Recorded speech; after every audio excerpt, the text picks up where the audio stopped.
भगवान श्री राम लला के इस विशाल मंदिर के निर्माण के अत्यंत आनंददायी पर्व के पश्चात आज एक असाधारण स्थिति निर्माण हो गई और उस असाधारण स्थिति में हम सभी लोगों ने ये निर्णय किया कि न्यास की जो बैठक हमारी 11 जुलाई को होना तय था उसे हमने 6 जुलाई को ही जितना जल्दी हो सके उतना जल्दी सोच करके और लघु सूचना पर आज उसको संपादित किया। इस बैठक में हमारा पूर्ण कोरम बड़ा अच्छा रहा। पूज्य अध्यक्ष महोदय हमारे महंत नृत्य गोपाल दास जी महाराज, स्वयं पूज्य शंकराचार्य जी महाराज, युग पुरुष परमानंद जी महाराज, हमारे पेजावर के विश्व प्रसन्न तीर्थ जी महाराज और हमारे नूतन न्यासी कृष्ण मोहन जी और हमारे अयोध्या के कलेक्टर साहब शशांक त्रिपाठी जी, इतने सब लोग उपस्थित रहे। और श्रीमान नहीं, एक नाम और जोड़ना चाहिए मुझे, निर्मोही अखाड़े के पूज्य संत दिनेश जी महाराज, ये भी उपस्थित थे। दिनेश चंद्र जी महाराज, दिनेंद्र जी महाराज, ये सब उपस्थित थे। और इस ट्रस्ट को निर्माण जिन्होंने किया उसका लेखन करने वाले हमारे 99 वर्ष के वृद्ध के पराशरन जी पूरे समय तक ऑनलाइन उपस्थित थे। इसलिए यह अत्यंत महत्वपूर्ण बैठक पूरे कोरम के साथ सबको साथ लेकर के और दीर्घकाल चली और संपन्न हुई। हम सबको सबसे बड़ा दुख ये था कि जिस परिस्थिति का सामना आज पूरे समाज को करना पड़ रहा है वह अत्यंत वेदनादायक है। भगवान श्री राम लला का मंदिर 500 वर्षों के अत्यंत बड़े संघर्ष के पश्चात, अनगिनत बलिदानों के पश्चात बना। इसके लिए लोगों ने अपने प्राणों की परवाह नहीं की, अपने करियर की परवाह नहीं की, परिवारों की परवाह नहीं की। और उस मंदिर के बनने के पश्चात यह जो यहाँ पर चढ़ावा चोरी का कांड हुंडी के दान पात्रों के क्षेत्र में गिनती के समय हुआ है, यह हम सब लोगों के लिए अत्यंत लज्जाजनक स्थिति है। हम सब लोग इससे आहत हैं, हम दुखी हैं। चोरी कितनी छोटी हुई और कितनी बड़ी हुई, ये बात हम लोगों के लिए बाद में आती है। पहले इस प्रकार का वातावरण यहाँ पर हुआ, इसी से हम आहत हैं। किंतु जो है वो हम सब लोगों के सामने है और उसका विचार करना हम लोगों का कर्तव्य होता है। इसलिए हम लोग नियत तिथि के भी कुछ दिन पहले आज बैठ करके गहन चिंतन में डूब गए, दुख में डूब गए। और इस स्थिति में हम लोगों की एक अनिवार्यता थी कि कुछ वातावरण जो निर्माण हुआ है उस वातावरण के चलते हम लोगों को हमारे महामंत्री महोदय ने और हमारे एक न्यासी महामंत्री श्रीमान चंपत राय जी और न्यासी अनिल जी मिश्रा, इन दोनों ने त्यागपत्र प्रदान किया है। और जी, और यह महामंत्री के नाते काम करने वाले हमारे चंपत राय जी को बड़ी वेदना हुई और उनको लगा कि जब तक सारा न्याय ठीक से हो नहीं जाता, अपराधी पकड़े नहीं जाते और उनको उचित दंड नहीं मिलता, तब तक हम लोगों को वहाँ पर बने रहना ठीक नहीं लगता है। ये सोच करके उन्होंने स्वयं ये त्यागपत्र दिया। जिसको मान्य करना न मान्य करना ये हमारे हाथ की बात नहीं थी।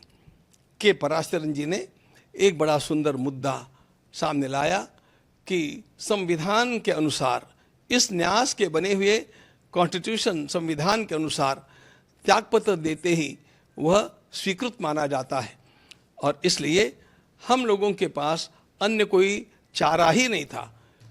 उन्होंने स्वयं इस बात को हमें मूल क्लॉजेस को पढ़ करके दिखा करके समझाया कि you have got no choice.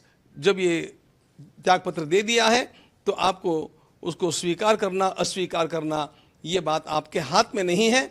अब उसको हम लोगों को मान ही लेना चाहिए। ऐसी स्थिति में और हम लोगों ने उसका स्वीकार भी कर लिया। उस समय हमने चंपता जी के द्वारा की गई सेवा का अभिनंदन भी किया। उदार अंतःकरण से उन्होंने स्वयं इस प्रकार का निर्णय लिया।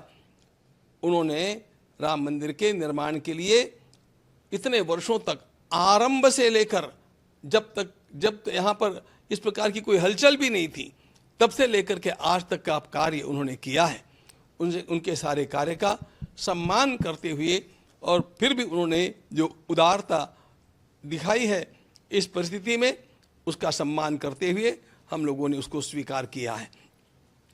अगली व्यवस्थाओं के लिए हम लोग कटिबद्ध हैं और इन व्यवस्थाओं का दायित्व महामंत्री अंतरिम महामंत्री के रूप में मेरे साथ विराजमान श्रीमान कृष्ण मोहन जी को सौंपा गया है।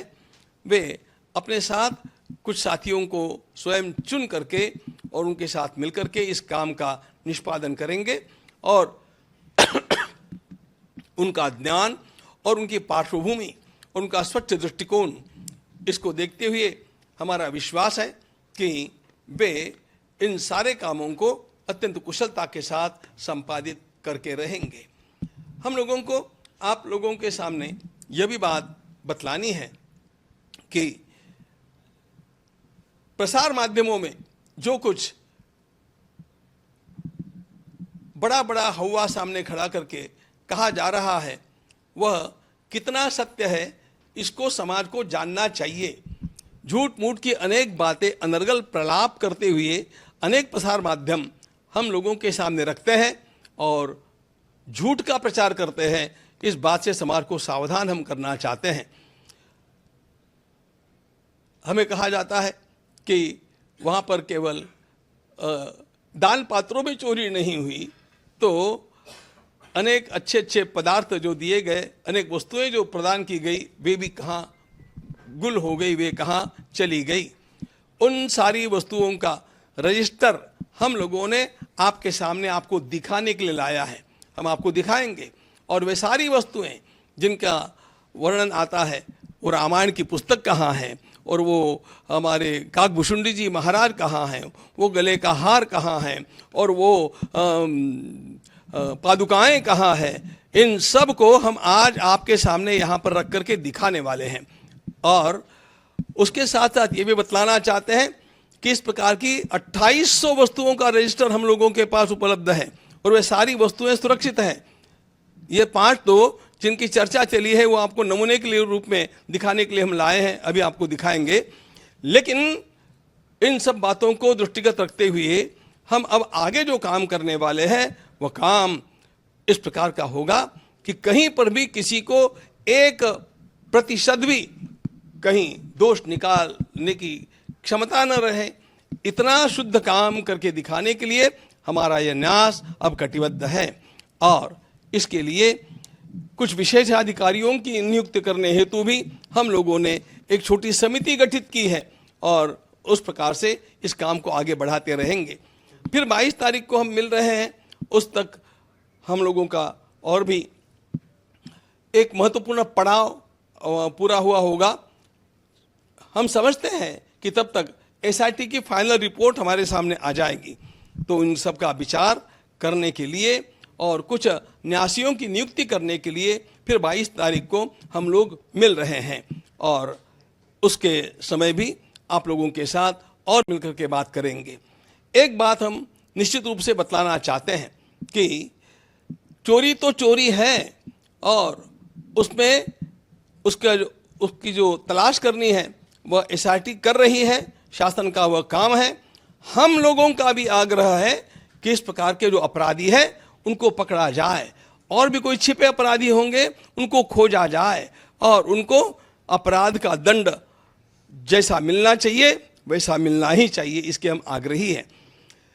लेकिन एक बात ध्यान में और लेनी चाहिए कि इसको ढाल बना करके इसके पीछे जो संपूर्ण राष्ट्र में हो हल्ला मचाया गया है वो उसके इरादे साफ नहीं हैं। राम भक्ति के नाम को लेकर के वो लोग आज हम लोगों को पाठ पढ़ाने का प्रयास कर रहे हैं, जिन लोगों ने कार सेवकों के ऊपर गोलियां चलाई, जिन लोगों ने स्वयं ये उच्चतम न्यायालय में लिख करके दिया कि राम हुए ही नहीं थे, राम सेतु बना ही नहीं है, इस प्रकार का सब कुछ राम भक्ति के विरोध में कार्य करने वाले लोगों के अंदर जो राम भक्ति का झूठा ज्वार दिखावे के लिए जगा हुआ है वह साधारण नहीं असाधारण है। और वह असाधारण कुछ अन्य हेतुओं से है, और इसका मुख्य हेतु पूरे हिंदू समाज को यह ध्यान में लेना चाहिए। इसका मुख्य हेतु हम लोगों को बांटना है, राम भक्ति को दरार निर्माण करना है। और हम लोग ऐसा पुनः संकल्प करते हैं कि इस राम भक्ति को हम बरकरार रखेंगे, इस राम भक्ति को दृढ़ करेंगे और किसी भी प्रकार की फूट हमारे समाज में निर्माण नहीं होने देंगे। ध्यान रखना मित्रों, मैं सभी राम भक्तों को, कृष्ण भक्तों को, सनातनियों को, हिंदू आस्थाओं को आह्वान करता हूं कि किसी भी प्रकार के इस प्रकार के प्रलाप का विश्वास मत कीजिए। आपको यदि कुछ आपका खोया हुआ लगता है तो आप सीधे ट्रस्ट के कार्यालय में आइए, समय लीजिए, उस वस्तु को देखिए और फिर आप स्वयं इसका निर्णय कर पाएंगे कि कितना झूठ प्रपंच खड़ा किया जा रहा है। यह खड़ा किया जाने वाला प्रपंच केवल हमारी संस्था को बदनाम करने के लिए, राम भक्तों को लांछित करने के लिए और हिंदू समाज में फूट निर्माण करने के लिए है। हम इस प्रकार वह नहीं होने देंगे। इनके इरादे भारत माता के लिए घातक हैं। हम लोग राम राज्य ला करके रहेंगे और उसके लिए अपने को पुनः कटिबद्ध करेंगे, उत्साह ही नहीं बनेंगे। आप सभी का आह्वान है कि आप सब लोग इस कार्य में धैर्य रखें, धीरज रखना चाहिए। न्याय होगा, अपराधियों को दंड मिलेगा, हमें न्यायालय का विश्वास है और हम अपनी राम भक्ति की धारा को अखंड बहाते रहेंगे और राम भक्ति का ज्वार ऐसा ही उठाते रहेंगे जिससे राम राज्य आएगा। तब तक हम थमने वाले नहीं हैं। आप सभी को, राम भक्तों को मेरा प्रणाम, अभिवादन और आवाहन कि अफवाहों का विश्वास न करें, सत्य की जांच होने तक स्वस्थ रहे, समाज में शांतता का वातावरण रखें। आपको कहीं पर भी कोई भी आशंका है तो सीधे कार्यालय में आकर के उसकी पूछताछ करें, हम आपको उत्तर देंगे। वहां पर आपको यदि कोई वस्तु आप अधिकृत व्यक्ति है उसको जानने के लिए तो उस वस्तु को दिखाएंगे और ऐसी 28 वस्तुओं का रजिस्टर हम लोगों के पास है। आप विश्वास, धैर्य रखें, शांति बनाए रखें और अपनी आस्था को अडिग बनाए रखें। भारत माता की जय। जय जय श्री राम। जय श्री राम। मैं कृष्ण मोहन न्यासी आज इस बैठक में, जिसका विवरण हमारे गुरुजी ने दिया है, उसमें मुझे कार्यकारी जब तक नए महामंत्री की नियुक्ति नहीं होती है उस समय तक मुझे महामंत्री का दायित्व का निर्वहन करने की जवाबदारी मिली है। इस जवाबदारी के निर्वहन करते समय मेरी कुछ प्राथमिकताएं होंगी। पहली, इसमें जो भी दोषी हैं, इस प्रकरण में जो भी दोषी पाए जाएंगे, हमारा आग्रह रहेगा उन सभी को न्यायोचित ढंग से जो भी उनको सजा मिलनी है मिले, इसके लिए हम बहुत आग्रही रहेंगे। इस प्रकरण में जो हुआ है उससे हम सभी आहत हैं, सभी को कष्ट हुआ है, राम भक्तों को कष्ट हुआ है। अब इस में कहीं ना कहीं प्रबंधन और संचालन में कुछ कमियां रह गई थी, जिसका फायदा लोगों ने उठाया। तो मेरा ये पहला प्रयत्न होगा कि वो जितनी त्रुटियां, जहां कहीं भी लूप होल्स हैं, कहीं छूटा हुआ है, उसको सबसे पहले बंद करना। इस प्रकार की पुनरावृत्ति न हो भविष्य में, इसका मैं पूरा प्रयत्न करूंगा। इस जो समाज में बना है माहौल, उसके कारण हमारे न्यास की के ऊपर छवि भी थोड़ी धूमिल हुई है। इसके प्रति समाज के मन में एक प्रकार का अविश्वास का भाव जागृत हुआ है। मेरा ये प्रयत्न रहेगा कि हम सभी लोग, न्यासी लोग मिलकर के ये सब, इस जो छवि हमारी धूमिल की गई है उसको दूर करने के लिए जो भी आवश्यक होगा हम अवश्य करेंगे और इस जो विश्वास को समाज के मन में पुनर्स्थापित करेंगे। बंधुओं, ये जो श्री राम जन्मभूमि में दर्शन करते समय जो दर्शनार्थी देते हैं, दान करते हैं, अर्पित करते हैं, उसका हम जो जो न्यास के एम्स एंड ऑब्जेक्टिव्स हैं उसको ध्यान में रखते हुए उस लक्ष्य की प्राप्ति के लिए जो भी करना है हम उसको उसी को करेंगे और पारदर्शी रूप से करेंगे। सभी को बताया जाएगा बाद में जब हो जाता है, क्योंकि बीच में उस तरफ को जानकारी कुछ प्रोसेस में होता तब न कह करके पूरा जब बन जाता है उसको पूरे पारदर्शी ढंग से इस बात को कहा जाएगा, दिखाया जाएगा, सभी को बताया जाएगा, जिससे कि समाज में हमारे इस न्यास के प्रति जो अविश्वास की जो बात जगी है उसको मैं फिर से पुनर्स्थापित कर सकूंगा, ऐसा मेरा विश्वास है। इसमें आप सभी लोगों का सहयोग लगेगा, सहकार्य लगेगा। साथ में जो मीडिया है उससे भी मेरा निवेदन है कि जो सत्य बातें हैं उसी को प्रसारित करें। कुछ पूछना है, जो न्यास के लोग हैं उनसे, जो अधिकृत लोग हैं उन्हीं से पूछें, आपको सही जानकारी मिलेगी। केवल प्रोसेस होते समय उस बात को नहीं बताता, जब अंतिम हो जाता है तब उस बात को आपके मीडिया में अवश्य रखा जाएगा, आगे भी रखा जाएगा। ये आपको मैं निवेदन करता हूँ। देश दुनिया की हर बड़ी, सटीक और भरोसेमंद खबर देखने के लिए अभी विजिट करें हमारे वेबसाइट nowuttarpradesh.com और nownoida.com पर, क्योंकि यहाँ आपको सिर्फ सुर्खियां नहीं बल्कि पूरी जानकारी मिलेगी।